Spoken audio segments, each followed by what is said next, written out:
Greetings, friend. I will show you how Mark Goodliffe of Cracking the Cryptic solved this puzzle, Bubbler, by the T-Rex. And I'll explain all the expert Sudoku tips, tricks, and strategies that he used. I'll also include some positive video and what-if moments, look at some alternate solve paths. Click below if you want to give it a go yourself. And with that, it's solving time. So Mark starts off with a lot of Snyder notation because it's hard to get any sort of cells in this grid. And so he sees there's a 1 and a 5 right there. Everyone draws their eyes right at that spot. But at that, it's just Snyder notation. So there's 5s up there in block 3, some 6s in block 3. He actually does all 3 7s here in block 3 as well. That's not common. Normally, it's Snyder notation. You're only going to show when there's 2 possible candidates. But Mark is expecting some kind of trick here, so he adds a little bit more notation to kind of help him out. Now, some 4s in block 2. 7s in block 4, some 3s in block 4, and you probably notice there's a 3 here, and a 3 here. So the 3 is only going 2 spots. So this is the Snyder notation. He's kind of building the the case to see where he can actually make some solves here. Some 6s in block 6, some 8s in block 4, and some 9s. Actually, there's all 3 9s there in block 7. Then he's put some 5s here in block 7 as well. And at this point, he kind of says, hey, this puzzle's kind of symmetrical. You got the 5s here, you got the 5s there, you got these 7s, you got these 8s up there, 7s, 6s. He's like, yeah, it seems a little symmetrical with the way the puzzle is constructed. And it kind of looks symmetrical as you go across down this diagonal right here.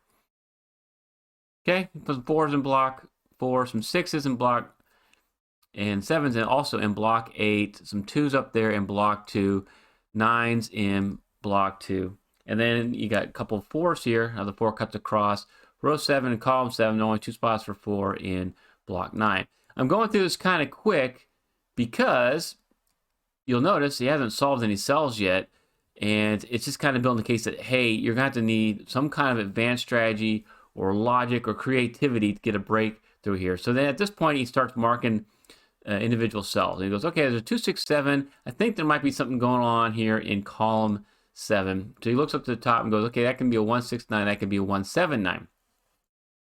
And so Mark is, at this point, if you're marking 3 and 4 candidates in the cell, you're kind of lost. You're not really seeing what to do. So he's trying to see if there's any kind of implications. He starts looking for by-value cells as well. He goes, okay, this cell right here can only be a 1 or a 2. And this cell can only be a 1 or a 3. Now, once he sees that, he notices there's something going on here. And at this point, he kind of says, oh, aha, this is gorgeous. And I'm going to explain to you what it is that he found that was gorgeous. And in fact, the name of this video, they talked about adorable because Shy and Jovial solved this puzzle and told Mark, hey, this is an adorable solve. And so Mark is always looking like, okay, what part of this puzzle is adorable? He thinks this might be it. And what he notices, and I'll show you here, is look at the 1, 3 here, and look at the 1, 2 here. What he notices is like, okay, if this is a 3, because of the 3 down here, this cell would also be a 3. If this is a 2, because of this 2, this cell would have to be a 2.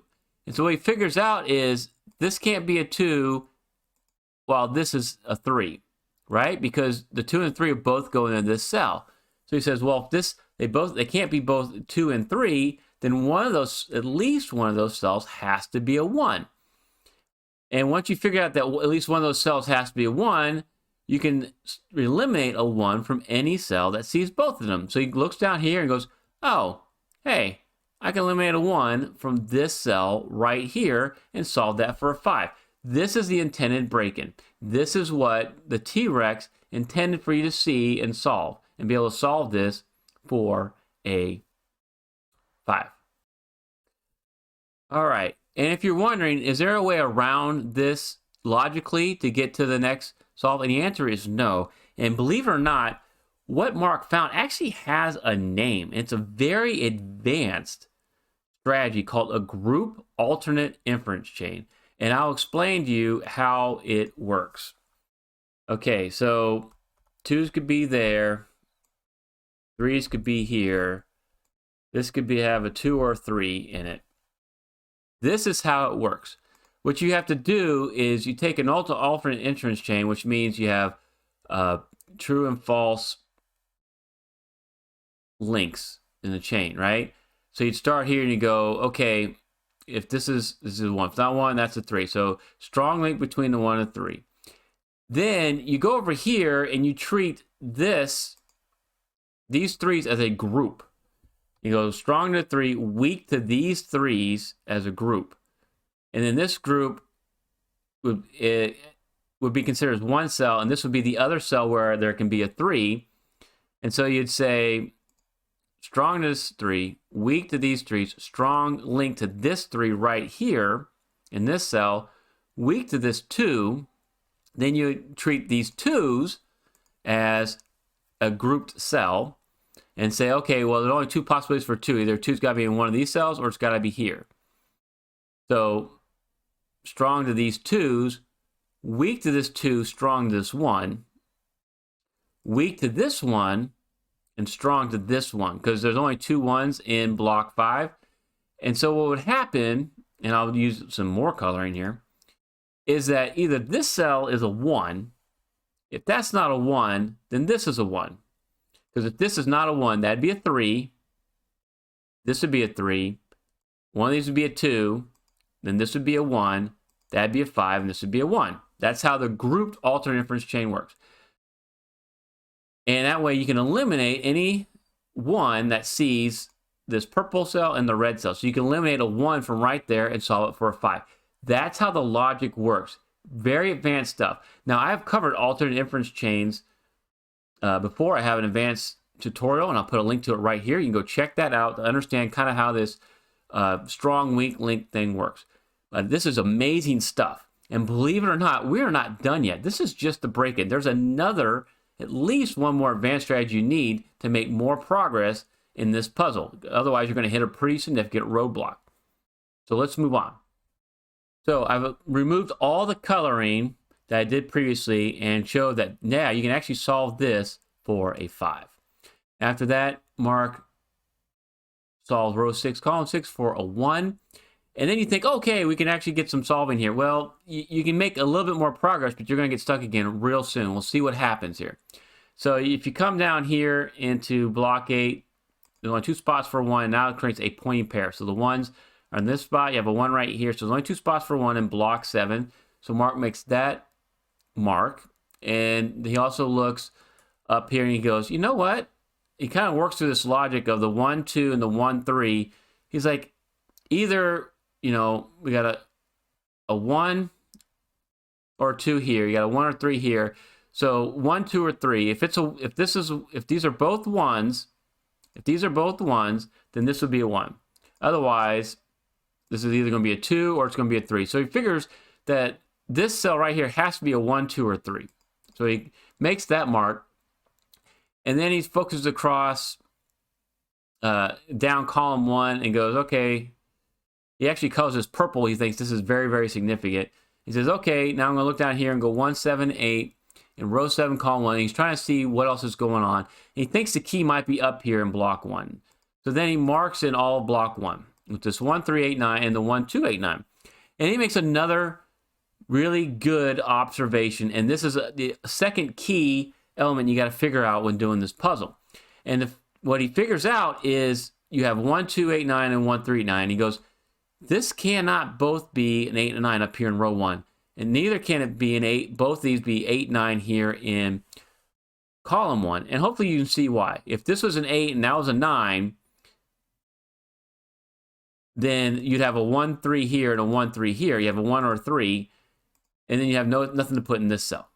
Same way, if you had the 8 here and the 9 here, this would be either a 1 or 2. That would be a 1 or a 2. And then you have nothing to put in this cell. So he goes, okay, the 8 and 9 cannot both be here. They have to be 1 there and 1 there, which means the other cell has to be the complement to this cell here. So there's got to be either 1 or 3 right there. So he's able to eliminate a 1 from this cell right here. Same way as he looks at this and he goes, okay, 1 and 2. One of these has to either be a 1 or 2, the other's got to be an 8 or 9, and this has got to be the other 1 or 2, so you can eliminate a 1 from right here. And this brings us up to our first what if moment. What if Mark didn't figure out this relationship between the 1, 2s, 3s, 8s, and 9s? Is there another way to make some more progress in this puzzle? And I'll show you that right now. Okay, if you want to make more progress in this puzzle, it is complicated. What you have to figure out, basically, is that this cell right here does not contain a 2. And once you've figured out this cell right here doesn't contain a 2, the 2's are limited right there, we can make a solve for this cell. And once we solve that, the puzzle kind of falls apart.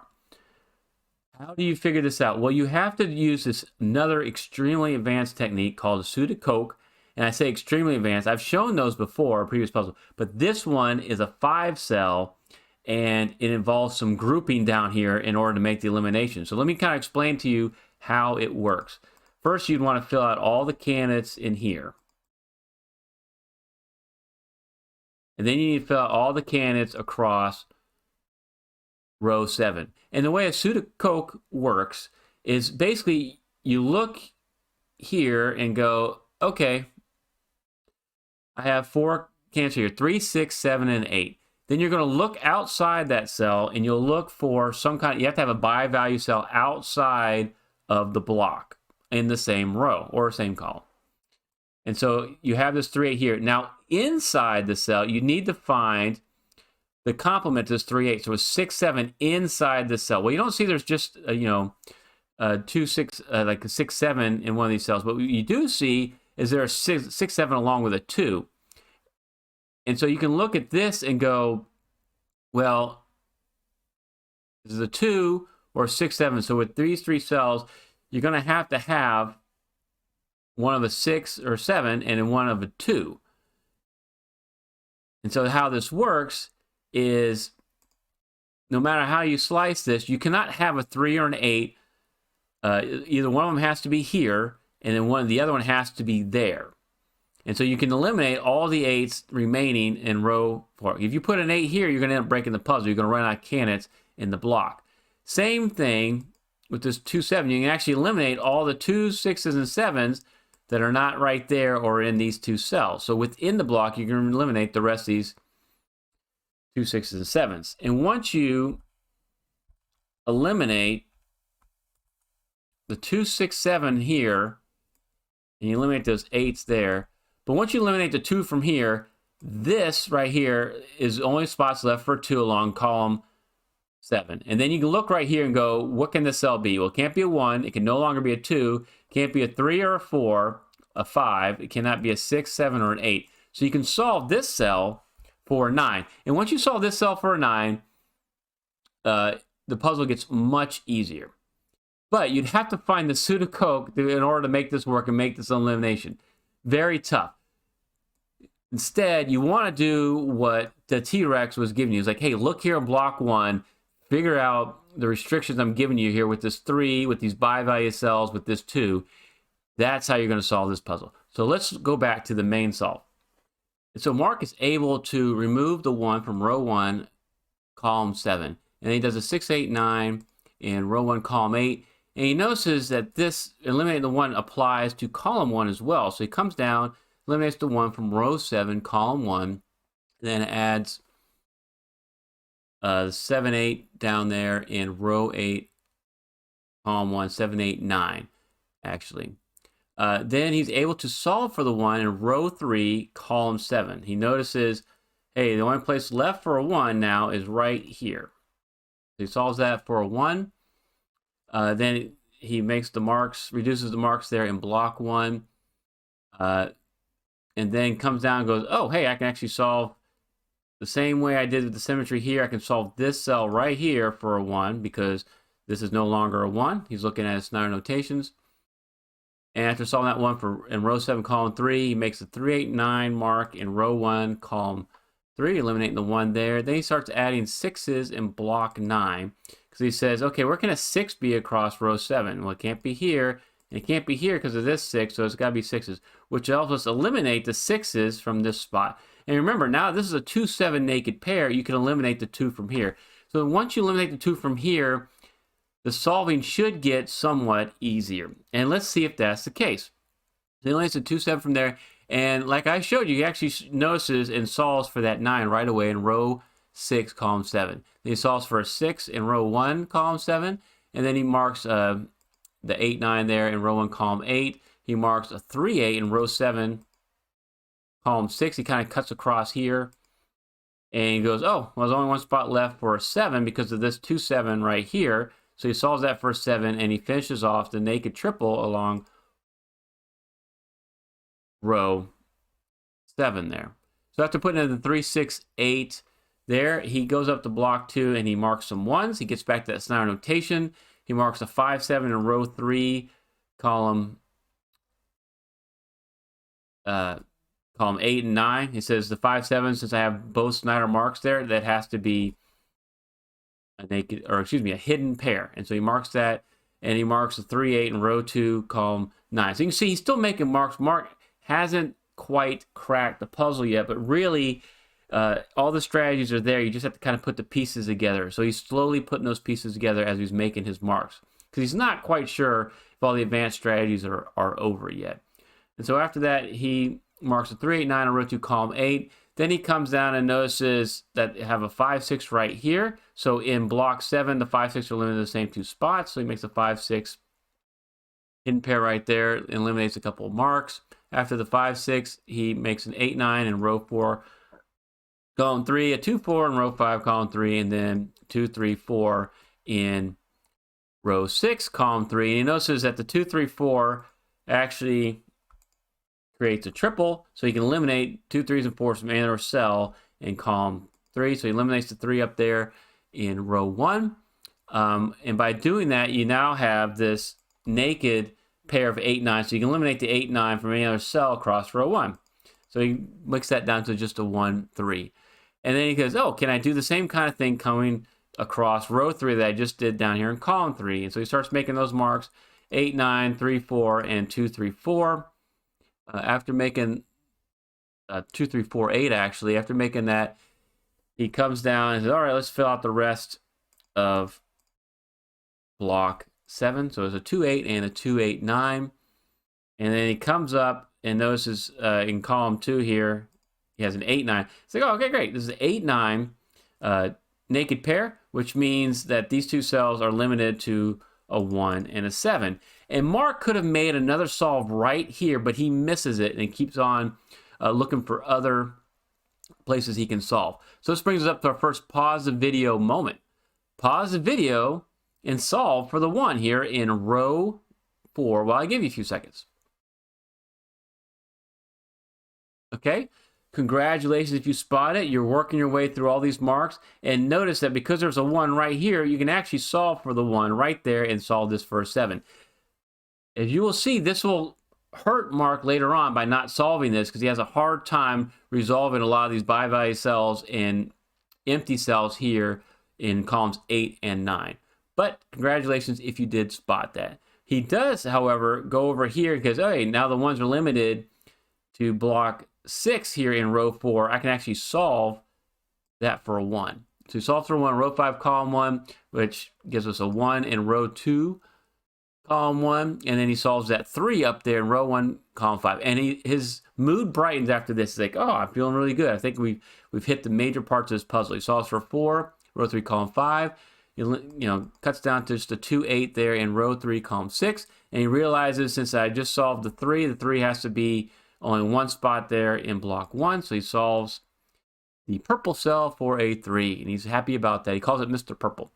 And he's wondering if that's what the adorable part of this puzzle is. He keeps coming back and saying how adorable things are. Then he does a 2, 4 in row 6, column 3, which allows us to solve for 3 in row 6, column 2. He removes all the pencil marks. And then he comes on down and says, okay, I'm looking in column 5 now, working a 7B. Well, it's got to be a 1 or 7, so you can solve the 7 in row 8, column 5, and then 1 in row 9, column 5. Then he works on this hidden pair, so he gets the 7 there and the 2 in row 8, column 7. Comes over and solves the 2 in row 9, column 2. Fixes the 8, 9 naked pair there in row 8, column 2.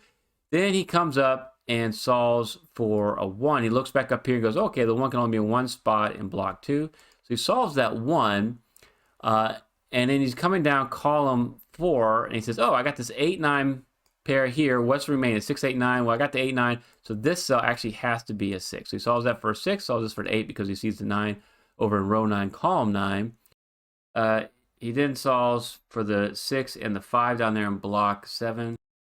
After solving that 5 in row 8, column 3, he looks across row 9, solves for the 5 in row 9, column 6. Then the 4 in row 9, column 8.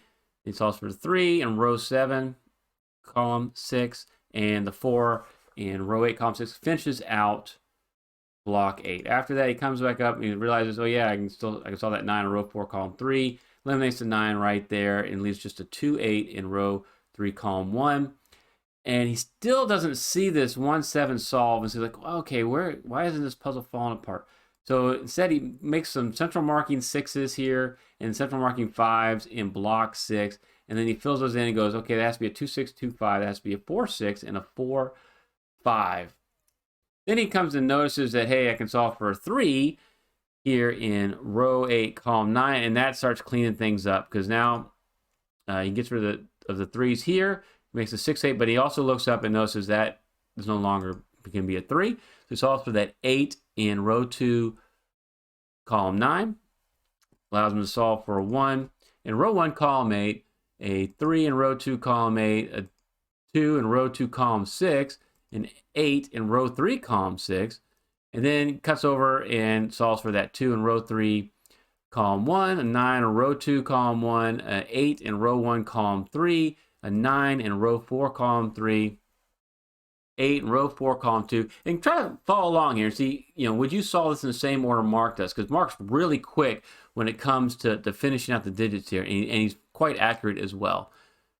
So after that, it's a 9 in row 8, column 2, then an 8 in row 8, column 1, 6 in row 7, column 9, the 8 in row 7, column 8, the 4 in row 5, column 9, the 5 in row 6, column 9, the 2 in row 6, column 8, the 6 in row 5, column 8, the 7 finally gets the 7 in row 4, column 8, and the 1 in row 4, column 9, 7 in row 3, column 9, 5 in row 3, column 8, looks around, goes, okay, what else I have left? And he notices the 2 last cells, a 2 in row 5, column 3, and a 4 in row 6, column 3. If you want to see another cool solve by Mark Goodliffe, check out this video. I'll give you even more tips, tricks, and strategies that he uses to solve Sudoku. Thank you so much to TheTeaRex for letting me feature your puzzle on his channel. You're an awesome setter. Don't forget to buy me a coffee link. Thank you so much for watching.